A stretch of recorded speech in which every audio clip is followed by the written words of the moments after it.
ঈসা নবী বলবে আল্লাহ আমাকে বাঁচাও, মুসা নবীও বলবে আল্লাহ আমাকে বাঁচাও। এইদিকে আমার নবী তোমার নবী রাহমাতুল লিল আলামিন সেজদায় পড়ে কান্না করবে, ও আল্লাহ আমার উম্মতকে বাঁচাও, ও আল্লাহ আমার উম্মতকে বাঁচাও। আল্লাহ পাক রব্বুল আলামিন কুদরতে একটা ডাক দিয়া বলবে, ও নবী আজকে মাথা উঠান, এই দিনের জন্য আপনি কত কষ্টই না করেছেন। তায়েফের ময়দানে আপনাকে পাগল বলে ছোট ছোট বাচ্চারা সারা শরীর রক্তে রঞ্জিত করে ফেলছে। উহুদের ময়দানে আপনার দান মুবারক শহীদ করে ফেলছে।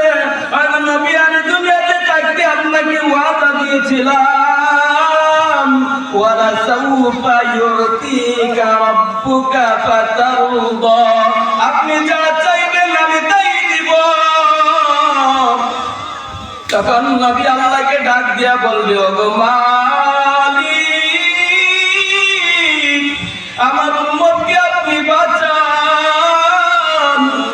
তখন আল্লাহ পাক রব্বুল আলামিন কুদরতি হাতে পানি নিয়ে বলবে, লো ফেরেশতা জাহান্নামের গায়ে ছিটায়া দাও।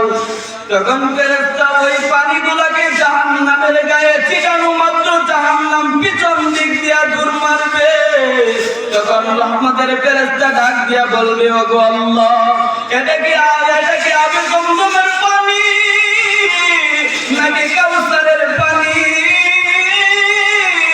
এটা কোন হাদের পানি, এটা কোন নদীর পানি? এই জাহান্নামকে 70,000 ফেরেশতা তুলে দিয়াও ধরে রাখতে পারে নাই। যখন একটু পানি ছিটা দিল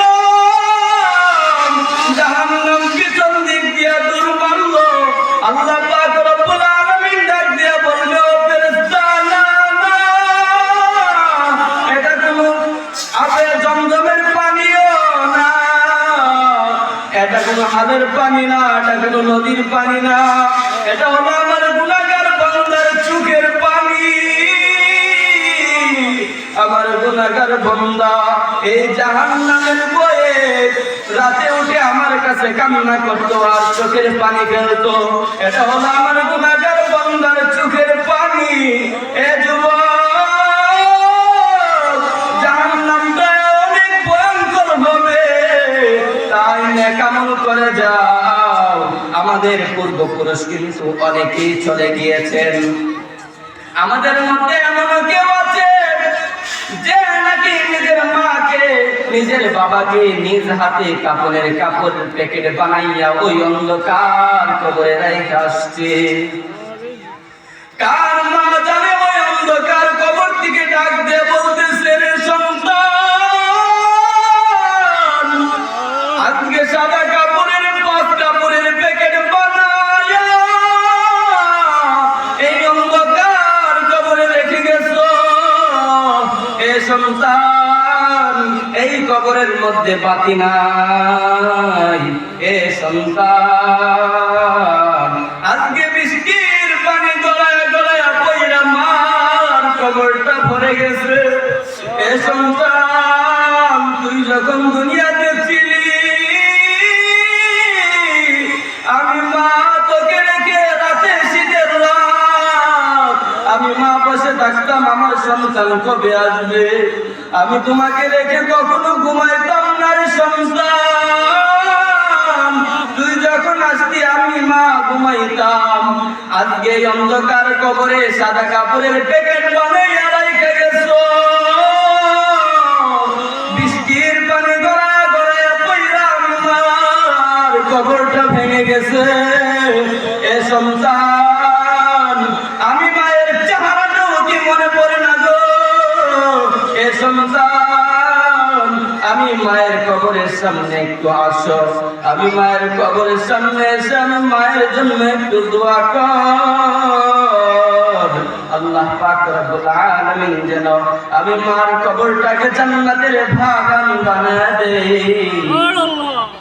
আমাদের মধ্যে যারা মুরব্বী আছেন, যারা যুবক আছেন, যারা মা বাবাকে, আত্মীয় স্বজনকে অন্ধকার কবরে সাদা কাপড়ের প্যাকেট বানাইয়া রাইখে আসছেন, আপনারা সপ্তাহে একদিন না যাইতে পারেন, অন্তত মাসে একদিন যাইবেন।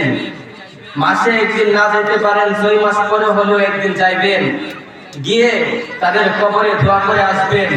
আল্লাহ পাক রব্বুল আলামিন যেন তাদের কবরকে জান্নাতের বাগান বানায়া দেন।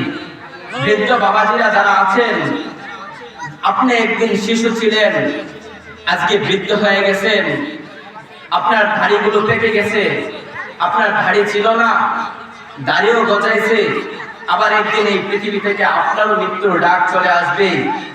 এই পৃথিবী থেকে বিদায়ের ঘন্টা সবাই বেজে যাবে, সবারই বিদায়ের ঘন্টা বেজে যাবে। তখন আপনি আমি কেউ এই পৃথিবীতে থাকতে পারবো না, সবারই এই পৃথিবী থেকে চলে যেতে হবে।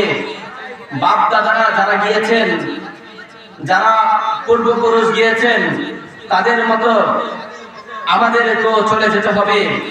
এই দুনিয়া বড় ভয়ঙ্কর। এই দুনিয়াতে যদি আমরা নেক আমল করে যেতে পারি, আমাদের জন্য রয়েছে চিরস্থায়ী জান্নাত। আর যদি আমরা এই দুনিয়াতে নেক আমল না করে যেতে পারি, আমাদের জন্য রয়েছে ভয়ঙ্কর জাহান্নাম। এজন্যই বলি,